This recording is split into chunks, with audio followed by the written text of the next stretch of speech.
السلام علیکم ورحمۃ اللہ وبرکاتہ۔ صبر کے باب میں آج میں آپ سے ایک ایسی عورت کی زندگی کی کہانی شیئر کرنا چاہتا ہوں جس نے اپنے بچے کو کھو دیا، لیکن بچے کو کھونے کے بعد اس عورت نے کیا کیا اس پر آج بات کریں گے۔ اور یہ عورت کوئی عام عورت نہیں تھی بلکہ صحابیہ تھی، حضور اکرم صلی اللہ علیہ وآلہ وسلم کی رشتے کی خالہ تھیں، مدینے سے آپ کا تعلق تھا، آپ کو ام سلیم کے نام سے جانا جاتا ہے، لیکن آپ کا نام رملہ تھا یا سہلہ تھا، ام سلیم بنت ملحان۔ بہرحال اس واقعے کی تفصیل جو ہے، جیسا کہ میں نے آپ سے ذکر کیا، پچھلے چند دنوں سے ہم ریاض الصالحین کا مطالعہ کر رہے ہیں، تو ریاض الصالحین میں صبر کے باب میں بخاری اور مسلم شریف کی متفق علیہ روایت، اور بعض اس میں ایک ایسی بھی روایت ہے جو صرف مسلم شریف کا حصہ ہے، بلکہ بخاری شریف کا حصہ ہے، مسلم شریف کا حصہ نہیں ہے۔ تو جو دو روایتیں ہیں ان کی تفصیلات میں آپ کے ساتھ شیئر کروں گا۔ صبر کے باب میں یہ دونوں روایتیں آتی ہیں، اور آپ نے ایک صحابی کا نام سنا ہوگا، انس بن مالک رضی اللہ تعالیٰ عنہ، وہ انہی ام سلیم کے بیٹے ہیں۔ وہ اپنی والدہ کے اس واقعے کو بیان کرتے ہیں، اور تھوڑی سی اور آپ کو میں ایک بیک گراؤنڈ اس میں دے دوں کہ ام سلیم جو ہے وہ مدینے کی خواتین میں سے سب سے پہلے اسلام لانے والی خاتون تھی۔ اس کے بعد جب حضرت انس پیدا ہوئے تو انہوں نے اپنے بیٹے کو کلمہ طیبہ سکھایا۔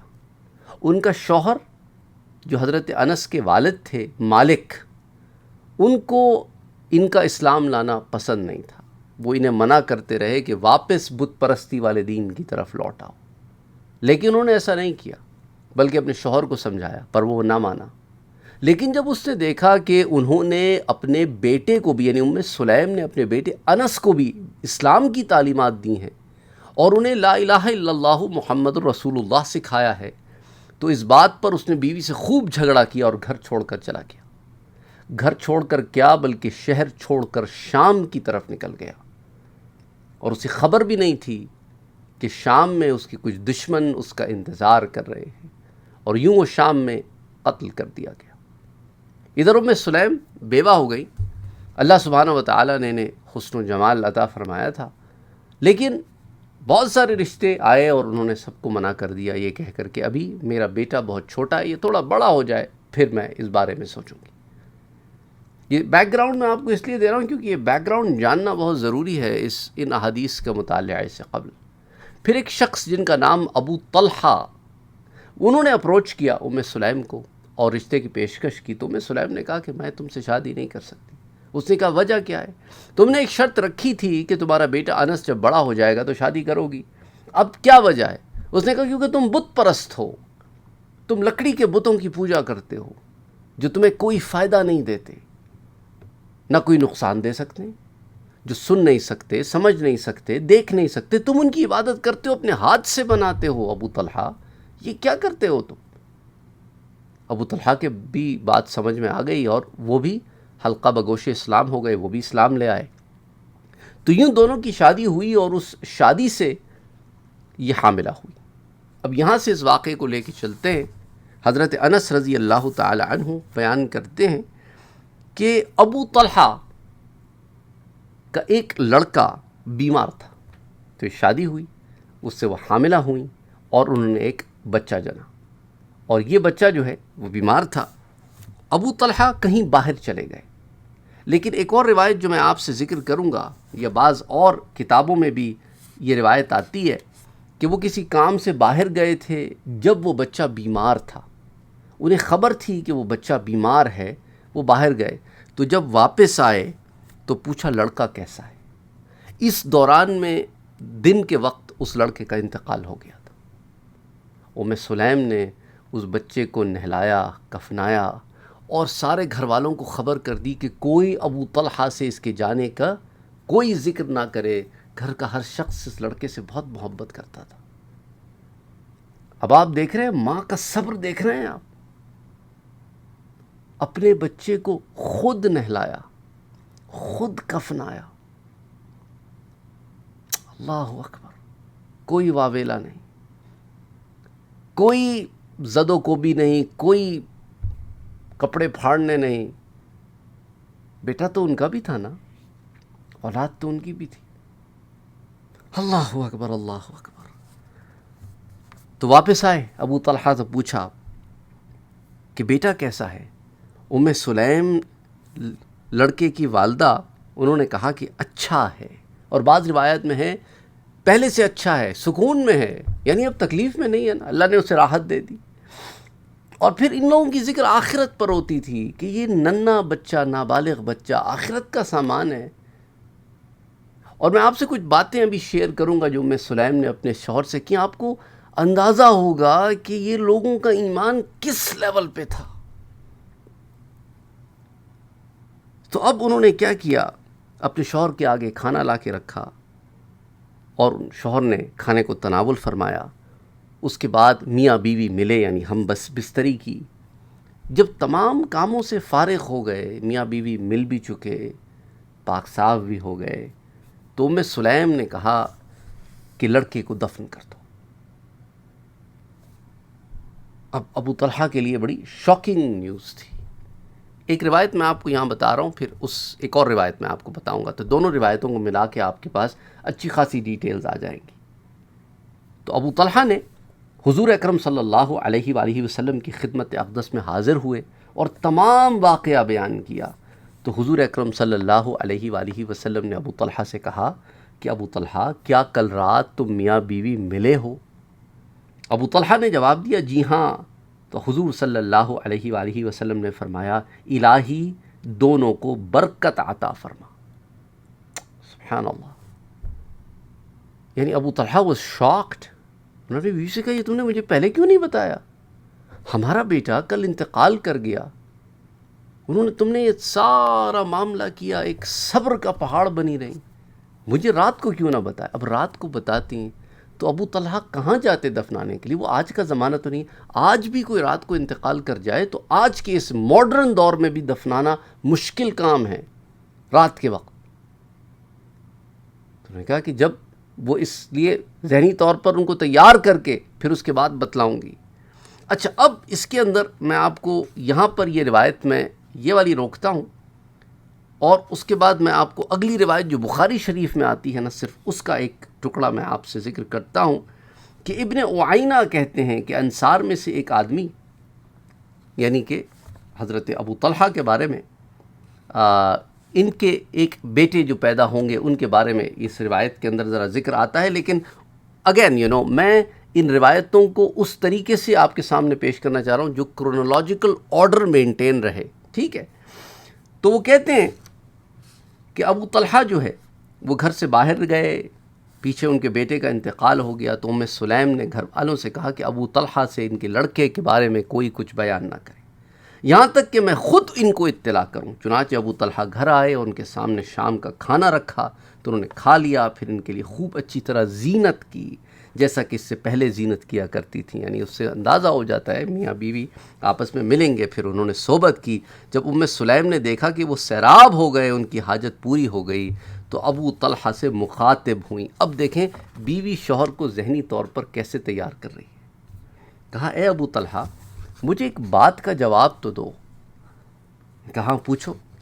اگر کوئی قوم اپنی کوئی چیز کسی کو بطور رعایت مانگے دے دے، یعنی کہ تم تھوڑے دنوں کے لیے اسے اپنے پاس رکھ لو، اس نیت سے دے، اور پھر وہ اپنی دی ہوئی چیز کا مطالبہ کرے، تو کیا گھر والوں کو اس بات کا حق ہے کہ وہ ان کی اس چیز کو جو ان کے پاس ٹیمپریرلی رکھی گئی تھی اسے روک لیں؟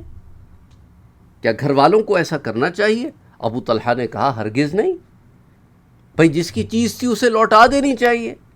تمہارے پاس تو تھوڑے سے عرصے کے لیے تھی نا، تمہیں تو امانتاً دی گئی تھی، تمہارا حق تو نہیں تھا اس پر مکمل طور پر. تو ام سلیم نے اب کہا کہ اپنے بیٹے کے بارے میں اللہ سے ثواب کی امید رکھو. اللہ اکبر اللہ اکبر. اس کا انتقال ہو گیا. ابو طلحہ یہ سن کر ناراض ہوئے اور کہا کہ مجھے بتایا ہی نہیں. حتیٰ کہ میں نے ہم بستری بھی کی، اور اب مجھے میرے بیٹے کے بارے میں خبر دیتی ہو؟ یہ کہہ کر وہاں سے چلے گئے، یہاں تک کہ حضور صلی اللہ علیہ وآلہ وسلم کی خدمت اقدس میں حاضر ہوئے اور ساری بات بیان فرمائی۔ تو آپ نے فرمایا اللہ تعالیٰ تمہارے شب میں برکت عطا فرمائے، یعنی تم جو میاں بیوی ملے ہو انشاءاللہ تعالیٰ اللہ نے چاہا تو پھر اس سے ایک اولاد پیدا ہوگی۔ تو سلیم حاملہ ہو گئیں، اور فرمایا کہ حضور صلی اللہ علیہ وآلہ وسلم کسی سفر میں تھے اور سلیم آپ کے ساتھ تھیں، اور حضور اکرم صلی اللہ علیہ وآلہ وسلم جب کبھی سفر سے مدینہ آتے تو رات کو تشریف نہ لاتے، چنانچہ جب مدینہ کے قریب آ گئے تو سلیم کو درد ذہ شروع ہو گیا، یعنی کہ اب ڈیلیوری کا جو پین ہوتا ہے نا وہ انہیں شروع ہو گیا۔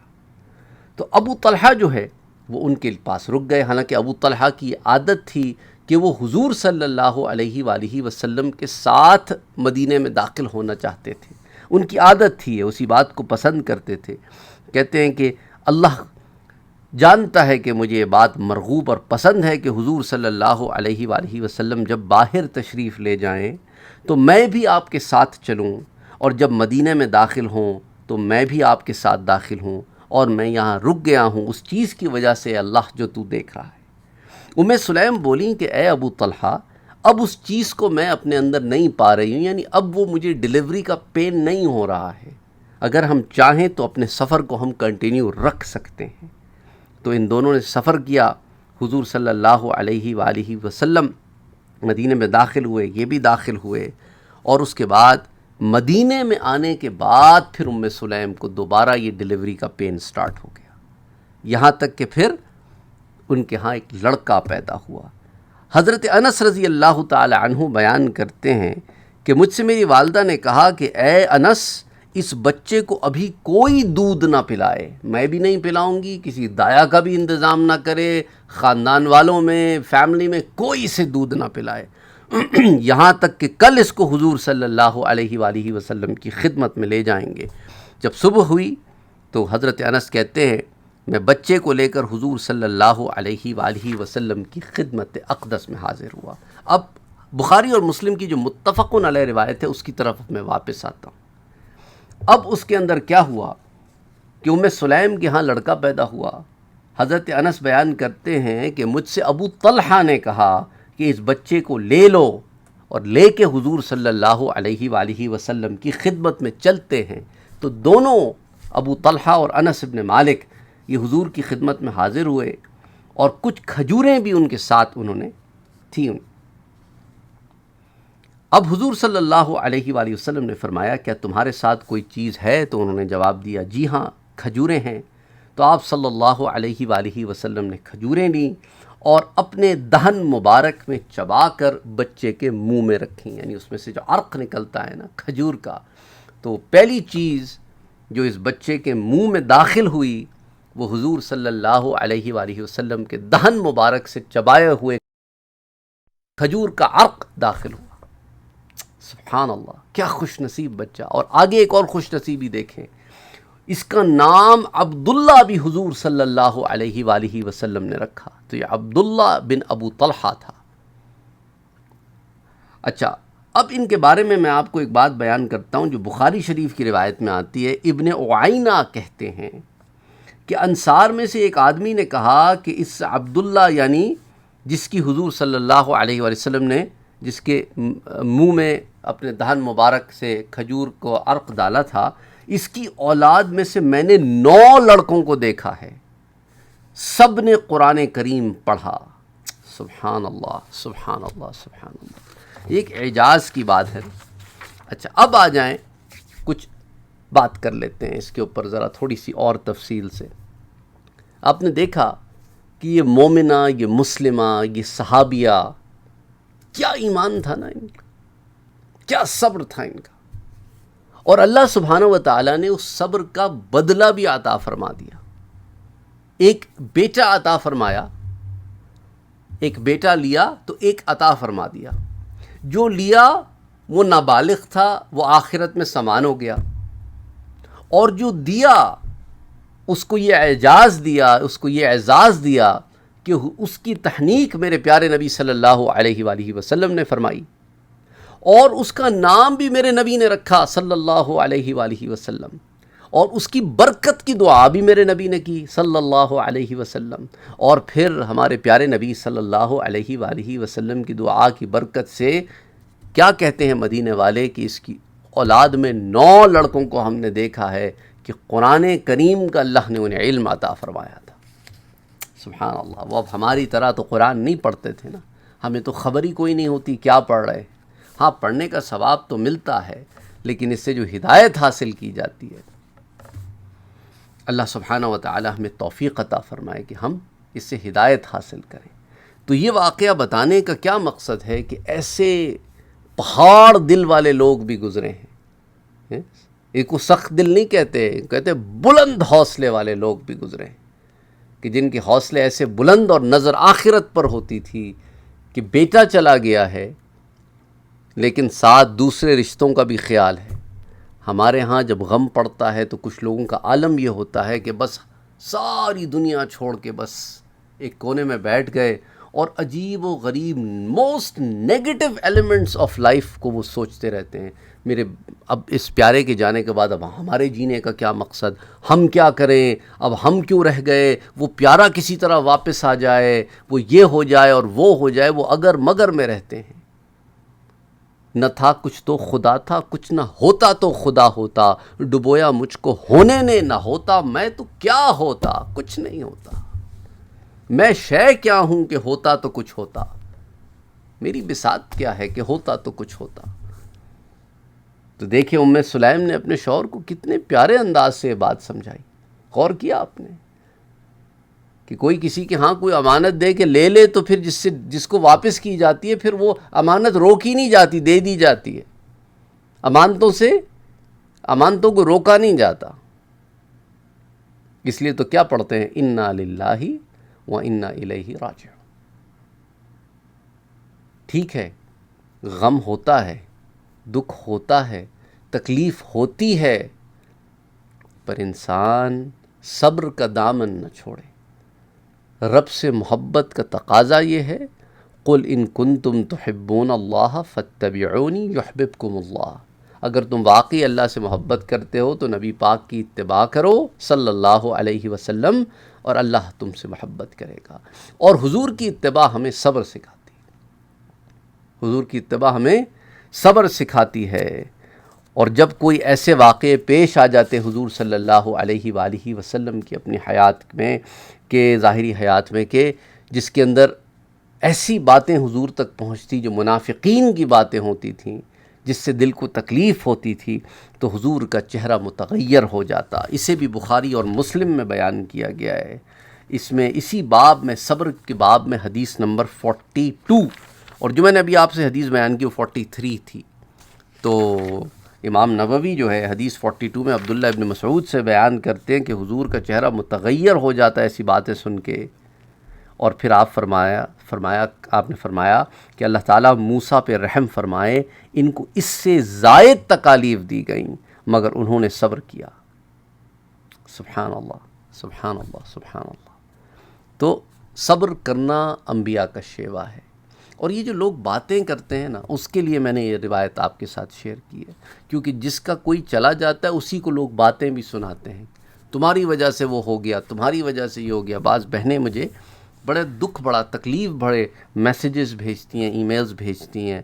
میرے لیے یہ پاسبل نہیں ہوتا کہ میں ایوری ای میل کو ایڈریس کر سکوں، تو میں پھر دروس کی شکل میں آپ لوگوں سے یوں بات کر لیتا ہوں، اور بعض لوگ پھر کہتے ہیں سر ہم نے آپ سے کال پر بات کرنی ہے، وہ بھی بڑا مشکل ہو جاتا ہے آپ کے اور میرے وقت میں بھی، کسی سے 10 گھنٹے، کسی سے 9 گھنٹے، کسی سے 11 گھنٹے، کسی سے 16 گھنٹے کے ٹائم ڈفرینسز ہیں، ڈپینڈنگ آن کہ آپ کہاں رہتے ہیں دنیا میں۔